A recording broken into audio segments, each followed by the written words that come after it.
ব্রাদারান ইসলাম, আপনার দলিল সহকারী আপনার ইনশাআল্লাহ প্রশ্নের উত্তর দেওয়া হবে। প্রথম প্রশ্ন করেছেন কবরে আজান দেওয়া যাবে কিনা, কবরে আজান দেওয়া যাবে কিনা। খুব ছোট্ট করে আপনাদেরকে একটু করে দেখাই, কারণ বর্তমান সময় এই বয়সেও আপনার বই নিয়ে একটু ঘুরতে হচ্ছে। আজিজানে মুহতারাম, আমার নবী পাক সাহেবেল আওলাদ সাল্লাল্লাহু তাআলা আলাইহি ওয়াসাল্লাম, নবী আমার কি বলেন, একটু ভালো করে একটু বুঝার চেষ্টা করুন যে আমার মহানবী সাল্লাল্লাহু তাআলা আলাইহি ওয়াসাল্লাম নবী সমস্ত বিষয়ের ফয়সালা দিয়ে গেছেন, কিন্তু আপনাদের আমাদের জ্ঞানের অভাব। আচ্ছা জানে মুহতারাম, দেখুন একটি মাত্র হাদিস শরীফ আপনাকে শোনাই, কবরে আজান দেওয়া জায়েজ কিনা। কবরে আজান দেওয়া জায়েজ, মুস্তাহাব মুস্তাহাসান। কবরে আজান দিলে মৃত ব্যক্তি উপকৃত হয়, তাতে ফায়দা হয়। এটা ফরজ নয়, ওয়াজিব নয়, তবে কবরে আজান দেওয়া জায়েজ, মুস্তাহাব মুস্তাহাসান। তার সপক্ষে দেখুন হাদিস শরীফ, আন জাবির রাদিয়াল্লাহু তাআলা আনহু قال خرجنا مع رسول الله صلى الله عليه وسلم الى سعد بن معاذ هنا توفي فلما صلى عليه رسول الله صلى الله عليه وسلم وضع في قبره وصوفي عليه سبح رسول الله صلى الله عليه وسلم فسبحنا طويلا ثم كبر فكبرنا فقيل يا رسول الله صلى الله عليه وسلم لما سبحت ثم كبرت قال لقد تضايق على هذا العبد صالح قبره حتى فرجه الله عنه। একবার সুবহানাল্লাহ বলেন। হাদিসটি কোথায় আছে? মিশকাত শরীফ প্রথম খণ্ড 26 পৃষ্ঠা, মুসনাদে আহমদ তৃতীয় খণ্ড পেজ নাম্বার 377, আল মুজামুল কাবির লি তাবরানি ষষ্ঠ খণ্ড 15 পৃষ্ঠা, মাজমাউজ জাওয়াইদ লিল হাইসামি তৃতীয় খণ্ড 46 পৃষ্ঠা, আল বাদায়া ওয়ান নাহায়া লিবনে কাসির চতুর্থ খণ্ড 128 পৃষ্ঠা। আজিজানে মুহতারাম, এতগুলি হাদিসের মধ্যে এই হাদিসটি বর্ণিত হয়েছে বিশুদ্ধ সনদ সহকারে। হাদিসের বাংলা অনুবাদ হযরত জাবির রাদিয়াল্লাহু তাআলা বর্ণিত, তিনি বলেন যে আমরা রাসূলুল্লাহ সাল্লাল্লাহু তাআলা আলাইহি সাল্লামের সঙ্গে বের হলাম সাদ ইবনে মুআযের আপনার জানাজার নামাজ পড়ার জন্য। সাদ ইবনে মুআয রাদিয়াল্লাহু তাআলা আনহু যখন তিনি ইন্তিকাল করলেন, তো তার জানাজার নামাজ পড়ার জন্য আমরা রাসূলুল্লাহর সঙ্গে বের হলাম। আমার রাসূলুল্লাহ সাল্লাল্লাহু তাআলা আলাইহি সাল্লাম তার জানাজার নামাজ পড়লেন। সাদ ইবনে মুআয রাদিয়াল্লাহু তাআলা আনহু, এবং তাকে কবরে রাখা হলো, মাটি বরাবর করে দেওয়া হলো। তারপর আমার রাসূলুল্লাহ সাল্লাল্লাহু তাআলা আলাইহি সাল্লাম তাসবিহ পাঠ করলেন, সুবহানাল্লাহ। মাটি কমপ্লিট করে দেওয়ার পর নবী আমার তাসবিহ পড়তেছেন, সুবহানাল্লাহ সুবহানাল্লাহ সুবহানাল্লাহ। নবী আমার তাসবিহ পড়তেছেন জোরে জোরে উচ্চ আওয়াজে। তো সাহাবায়ে কিরামগণ বলেন যে আমরাও নবীর সঙ্গে উচ্চ আওয়াজে তাসবিহ পাঠ করতে শুরু করলাম। নবীও পড়ছেন, সাহাবীগণ পড়ছেন, সুবহানাল্লাহ সুবহানাল্লাহ সুবহানাল্লাহ। এইভাবে সাহাবায়ে কিরামগণ পড়লেন দীর্ঘ সময় ধরে। সুম্মা কাব্বারা, তারপরে নবী আমার তাকবীর বলছেন। এই তাসবিহ বলার পর তাকবীর বলতেছেন, আল্লাহু আকবার আল্লাহু আকবার আল্লাহু আকবার আল্লাহু আকবার। সাহাবায়ে কিরামগণ বলেন আমরাও নবীর সঙ্গে তাকবীর বললাম, নবীও বললেন আমরাও বললাম। এরপরে সাহাবী জিজ্ঞাসা করেন, ইয়া রাসূলুল্লাহ, আপনি কেন তাসবিহ পড়লেন আর তারপরে আবার কেন তাকবীর পড়লেন? কবরে মাটি দেওয়া কমপ্লিট হয়ে গিয়েছে, এরপরে আজকে আপনি তাসবিহ কেন পড়লেন আর তাকবীর কেন পড়লেন? তো আমার রাসূলুল্লাহ সাল্লাল্লাহু আলাইহি সাল্লাম বলেন, নিশ্চয় এই নেক বান্দার কবরের মাটি সংকুচিত হতেছিল, আল্লাহ তাআলা এই তাসবিহ ও তাকবীর পড়ার কারণে তার কবরকে প্রশস্ত করে দিলেন। সুবহানাল্লাহ সুবহানাল্লাহ। কথা বুঝতে পারলেন যে কবরটা নেক ব্যক্তি, আল্লাহ নবী বলছেন যে হাজা সালেহ, এই নেক ব্যক্তির কবরের মাটিটি সংকুচিত হতেছিল, ছোট হতেছিল। তো নবী আমার বলেন এই তাসবিহ এবং তাকবীর পড়াতে আল্লাহ তাআলা তার কবরখানিকে প্রশস্ত করে দিলেন। তাহলে বলুন, কবরের পাশে তাসবিহ কে বলেছেন? আমার রাসূলুল্লাহ বলেছেন। তাকবীর কে বলেছেন? আমার রাসূলুল্লাহ বলেছেন, সাহাবীগণ বলেছেন। এই হাদিসের ব্যাখ্যা লিখতেছেন হাকিমুল উম্মাত মুফতি আহমদিয়ার খান আলাইহি রিদওয়ান মিরকাতের মধ্যে মিরাতুল মানাজির প্রথম খণ্ডের মধ্যে যেই হাদিসের ভিত্তিতে কবরের পাশে দাঁড়িয়ে আযান দেওয়া মুস্তাহাব ও মুস্তাহসান। আর আমার সরকারে আলা হযরত বলেন যে কবরের পাশে আযান যদি দেওয়া হয় তবে মৃত ব্যক্তির তাতে 7টি উপকার হয়। সুবহানাল্লাহ, সুবহানাল্লাহ। 7টি উপকার, 7টি উপকার। তাহলে আপনি ফায়দা বুঝে নিলেন, দলিল পেলেন। এ বেরাদারান ইসলাম আর কোন কিতাবে আছে? আপনাকে দুটো মাত্র হাওয়ালা দেই। বেরাদারান ইসলাম জামার নবী পাক সাহেবে লাউলাক সাল্লাল্লাহু তাআলা আলাইহি ওয়াসাল্লাম এ সম্পর্কে বলেছেন ফাতাওয়ায়ে শামী, ফাতাওয়ায়ে শামী 12 খণ্ডে বিভক্ত হানাফি মাযহাবের নির্ভরযোগ্য কিতাব, যা পৃথিবীর যে কোনো লাইব্রেরিতে আপনি খোঁজ করলে পাবেন। সেই কিতাবের 2য় খণ্ডের 50 পৃষ্ঠাতে বলেছেন 10 জায়গাতে আযান দেওয়া মুস্তাহাব। সুবহানাল্লাহ, সুবহানাল্লাহ। তার মধ্যে একটি জায়গা হলো মৃত ব্যক্তিকে দাফন করার পর তার কবরের পাশে আযান দেওয়া। আজিজানে মুহতারাম, বাহারুর রাইক পিওর নাড়ারবিতে লেখা ফতোয়ার কিতাব, তাতেও বলা হয়েছে যে মৃত ব্যক্তিকে দাফন করার পর তার কবরের পাশে দাঁড়িয়ে আযান দেওয়া মুস্তাহাব। মশলা বুঝে নিলেন। এখন একটি বিষয়ের উপরে যদি দীর্ঘ সময় ধরে বিস্তারিত আলোচনা করি তা আপনার একটা বিষয়ে সময় নষ্ট হয়ে যাবে। এখন যে মানার একটি দলিল তার জন্য যথেষ্ট, আর যে মানবে না তার জন্য 1000ও যদি দলিল দেওয়া হয় তবুও সে মানবে না। আমি অনুরোধ করব, এতে মৃত ব্যক্তির উপকার 7টি উপকার আছে। সারা পৃথিবীতে আহলুস সুন্নাত ওয়াল জামাতের অনুসারীগণ, মাসলাকে আলা হযরতের মান্যকারীগণ, হানাফি মাযহাব মান্যকারীগণ মৃত ব্যক্তিকে দাফন করার পর, মাটি দেওয়ার পর, কবরের উপরে পানি দেওয়ার পর, খেজুরের ডাল দেওয়ার পর কবরের পাশে দাঁড়িয়ে আযান দেয় মুসলমান। কথা বুঝে নিলেন? এখন কেউ যদি মনে করে যে আমার পিতা জান্নাতে যাক আর জাহান্নামে যাক, আমি দিব না, তো তুমি দিও না, নাকি বলছেন? কেউ যদি মনে করে যে আমার পিতা জাহান্নামে যাক, আমি দিব না, তো দিও না। কিন্তু কেউ যদি দেয় তো তুমি বাধা দিও না। ঝগড়া নেই, ঝগড়ার কি প্রয়োজন? ফাসাদের কি দরকার? ফিতনার কি দরকার? কেউ যদি দেয় তোকে দিতে দাও। বলছে কোন নামাজ, এখানে কোন নামাজ, এখানে কোন নামাজ। আপনি কত জায়গাতে আযান দেওয়া হয় আপনি কি দেখেন না? যখন সাইক্লোন উঠে, কালবৈশাখী উঠে, আজকালকে তো আপনার পাকা বাড়ি হয়ে গিয়েছে, আগে তো খড়ের ঘর হতো, টিনের ঘর হতো, টালির ঘর হতো। কাল বৈশাখী যখন দেখা দিত তখন আপনার নেংটি খোলার টাইম পেত না, আপনার আযান দিতে আরম্ভ করত। দিতে দেখেননি? জি, ফতোয়ায়ে শামীতে বর্ণিত হয়েছে আগুন যদি লেগে যায় তুমি 7 বার আযান দাও, আগুনের সামনে দাঁড়িয়ে 7টি ঢেলা আগুনের উপরে নিক্ষেপ করো, আগুন নিস্তব্ধ হয়ে যাবে। মির্গির অসুখ যদি হয়, মির্গির যে অসুস্থ ব্যক্তি অজ্ঞান হয়ে গিয়েছে তার কানে আযান দাও, সুস্থ হয়ে যাবে। দুষ্টু যদি পশু যদি হয় তো তার কানে আযান দাও, সুস্থ হয়ে যাবে। এ বেরাদারান ইসলাম, এই রকম করে 10 জায়গাতে আযান দেওয়া জায়েজ বলা হয়েছে। কথা বুঝতে পারছেন? সুতরাং আপনাদের অনুরোধ করব যে মৃত ব্যক্তিকে দাফন করার পর কবরে আজান দেওয়া জায়েজ, মুস্তাহাব, মুস্তাহসান।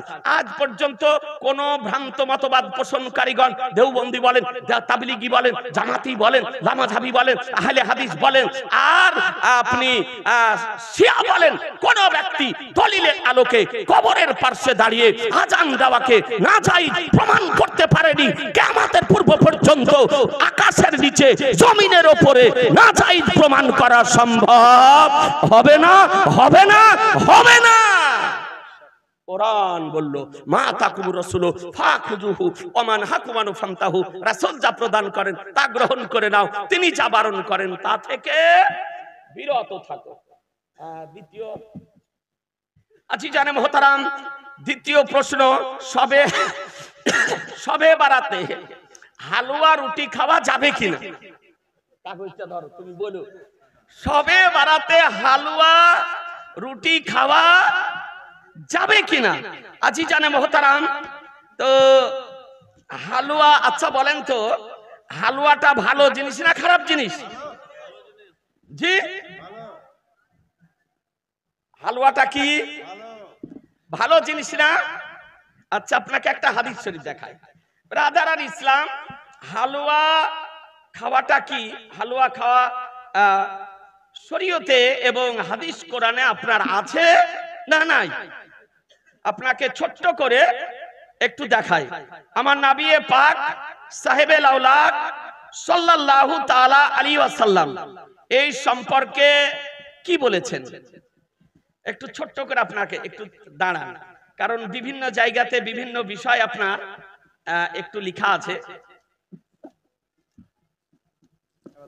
আল্লাহুম্মা সাল্লি আলা সাইয়্যিদিনা মাওলানা মুহাম্মাদ ওয়া আলা আলি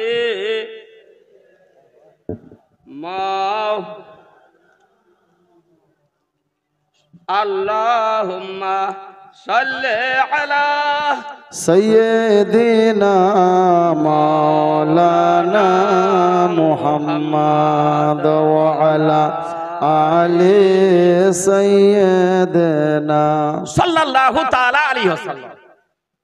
শবে বারাত আমরা কেমন করে পালন করি?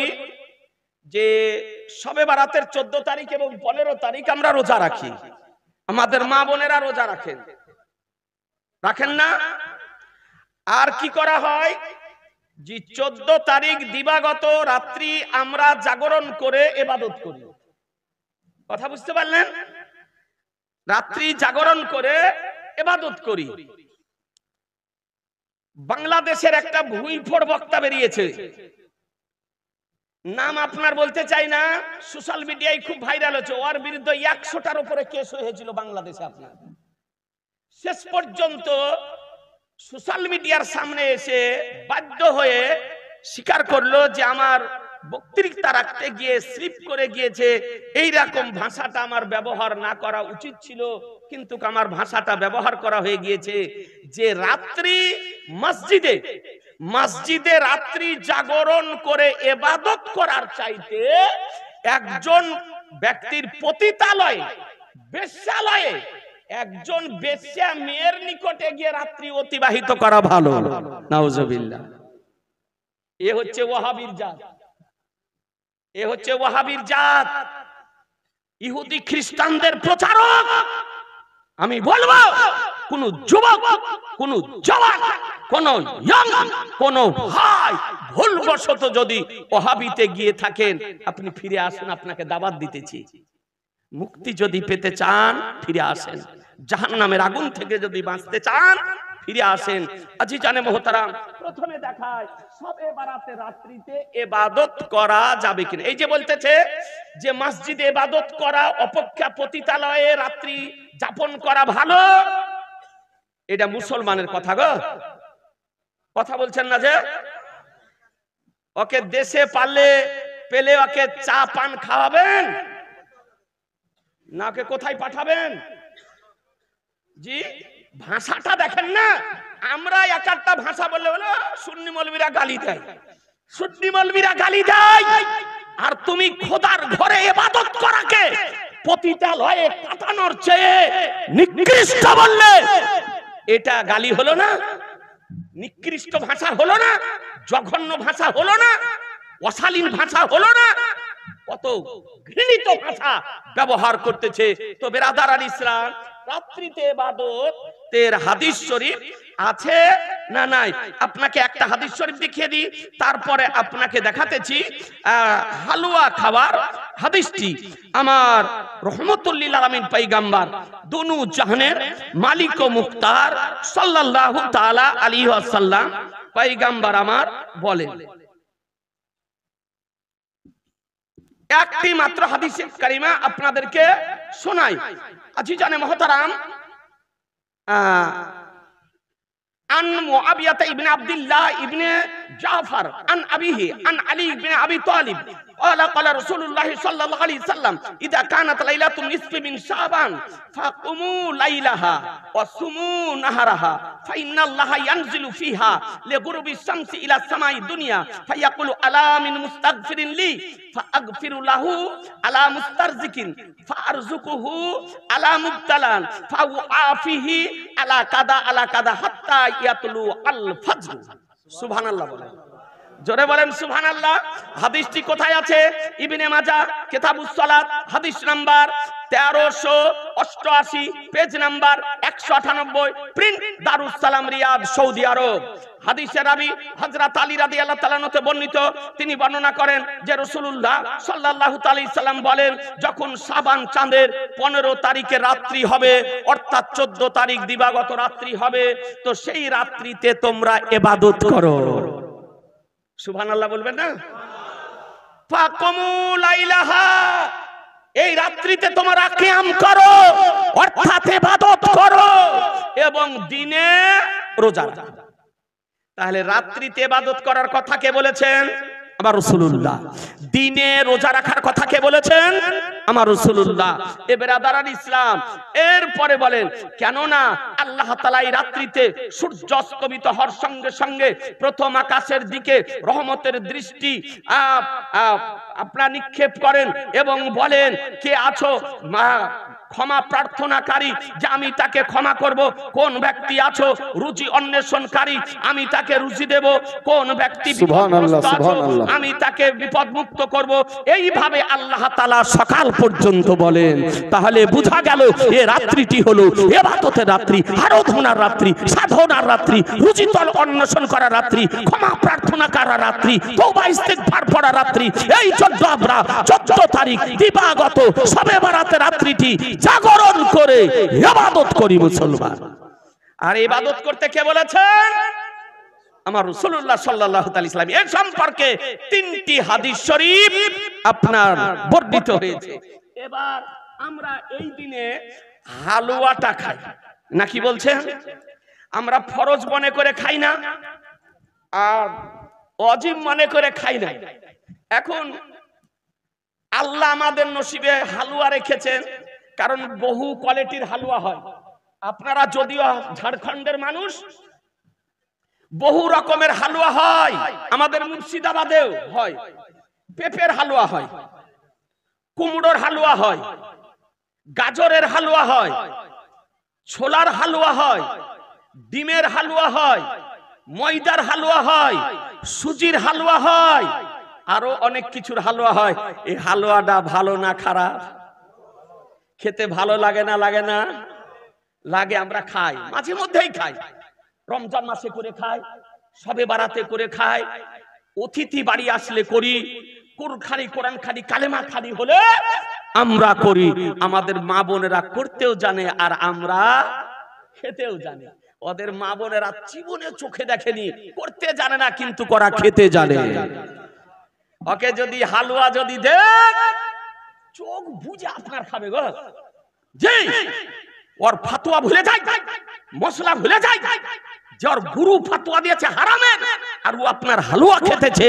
এ বেরাদারান ইসলাম, এটা নসিবের ব্যাপার। যাদের নসিবে আল্লাহ যা রেখেছে, আমাদের নসিবে আল্লাহ হালুয়া রেখেছেন, আমরা হালুয়া খাই। আমাদের নসিবে সিরনি রেখেছেন, আমরা সিরনি খাই। আমাদের নসিবে বিরিয়ানি রেখেছেন আল্লাহ, আমরা বিরিয়ানি খাই। আর ওদের নসিবে রাখা আছে গরু ছাগলের উধুড়ি। ভুটি, সিকিমা ওদের নসিবে। ওদের গুরু বলছে যে গরু, ছাগল, উট, ভেড়া সব কিছু সিকিমে উধুড়ি খাওয়া যায়, খুব খা। তোকে কে মানা করছে? ওদের গুরু বলেছে। তারপরে ওদের গুরু বলেছে কালো কাকের মাংস খাওয়া যায়। কি কাকের? এই কথা বলেন না কেন? দেওবন্দি, ওয়াহাবিয়াই, ভুড়ি মুটা, ডাবচোর, মাছচোর, কাপুরে আগুন লাগার গুরু, নাম বলতে ইচ্ছা করে না ভাই।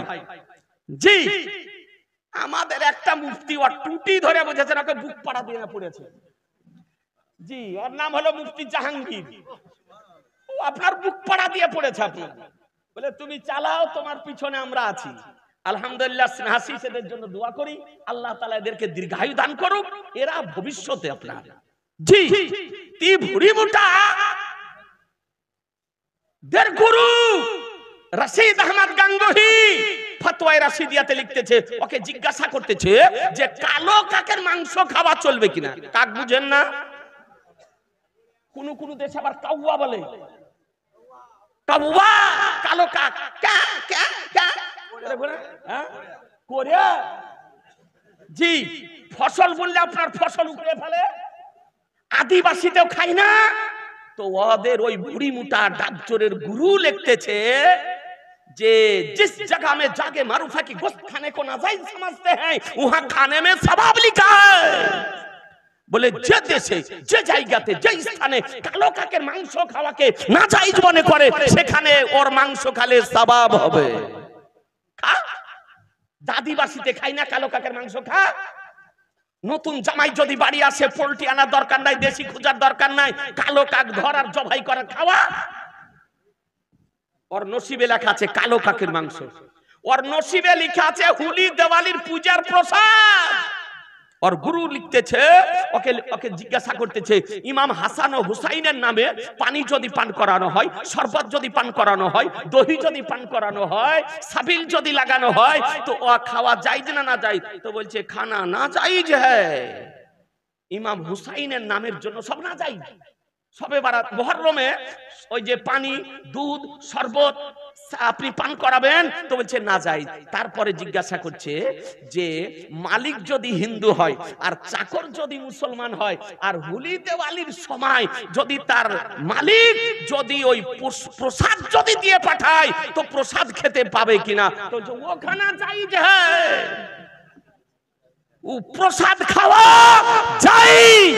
ই হলো আপনার কালো কাকের মাংস খাওয়ার দলের লোক, হুলি দেওয়ালির পূজা প্রসাদ খাওয়ার দলের লোক, উধুড়ি, ভুটি, ভুড়ি, সিকিমা খাওয়ার দলের লোক। এ বেরাদার আল ইসলাম, এই ভুড়ি মুটা ডাবচোর মুসলমান। ই বলছে যে হালুয়া খাওয়া নাই। আপনাদেরকে বলি ভাই, দেখুন হালুয়া খা হাদিসে আছে নাই? বলে দিব, বলবো। মসজিদের জন্য একটা ভাই 1000 টাকা দেন না? কারো যদি বাকি যদি থাকে, এখানে কারো বাকি নাই, একটা ভাই যদি পারেন যদি দেন না, 10 দিন পরে দিন, খোদার ঘর মসজিদ নির্মাণ হবে, হ্যাঁ নামটা লিখিয়ে দেন, পরে দিয়ে দিয়ে 1000 টাকা। কোন যুবক জওয়ান ইয়ং কোন ভাই যদি পারেন, ঝাড়খণ্ডের মানুষ 1000 টাকা লিখিয়ে দেন। এই লাইট দেখাচ্ছে ভাই, বোধহয় দিবে, দেখেন না? বধু শেখ, আলহামদুলিল্লাহ বধু শেখ 1000 টাকা দিবে আল্লাহ এই মসজিদের জন্য। আল্লাহ যেন আপনাদের কবুল করে নেয়। সুবহানাল্লাহ। রূপরামপুর, রূপরামপুরে দেখেন 1000 টাকা দিয়েছে রূপরামপুর। এ ভাই দিবে, শকরদি ভাই জান আমার 1000 টাকা দিবে আলহামদুলিল্লাহ। 3-4 ঈদগাহ পাড়া আর একটা ভাই 1000 টাকা দেন না, তাহলে 4 হয়ে যাবে ভাই গো। হাদিসটা শুনিয়ে দিই, চট করে হাদিস শুনিয়ে দিই, একটু চট করে বলেন না। আর একটা ভাই 1000 টাকা 20 দিন পরে দিয়ে, 1 মাস পরে দিয়ে, মসজিদের কাজ চলবে তখন দিয়ে। 1000 টাকা বাপের নামে, মায়ের নামে, দাদার নামে, দাদির নামে, শ্বশুরের নামে, শাশুড়ির নামে, একটা ভাই 1000 টাকা খোদার ঘর মসজিদের জন্য। মাত্র ও ভাই দিবে বাপ মার নামে 1000 টাকা।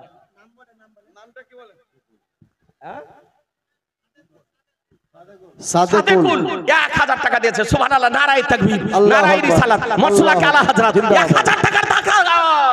জিন্দাবাদ। আর একটা হবে না পাক পাঞ্জাতনের নামে, একটা যুবক না পাক পাঞ্জাতনের নামে হাদিসটা শুনিয়ে দিই, পাক পাঞ্জাতনের নামে আর একটা ভাই দিয়ে দেন। আন আয়েশা রাদিয়াল্লাহু তাআলা আনহা قالت كان رسول الله صلى الله عليه وسلم يحب الحلوى والعسل رواه البخاري। সুবহানাল্লাহ সুবহানাল্লাহ, আর একটু জোরে সুবহানাল্লাহ। ইসলাম হাদিসটি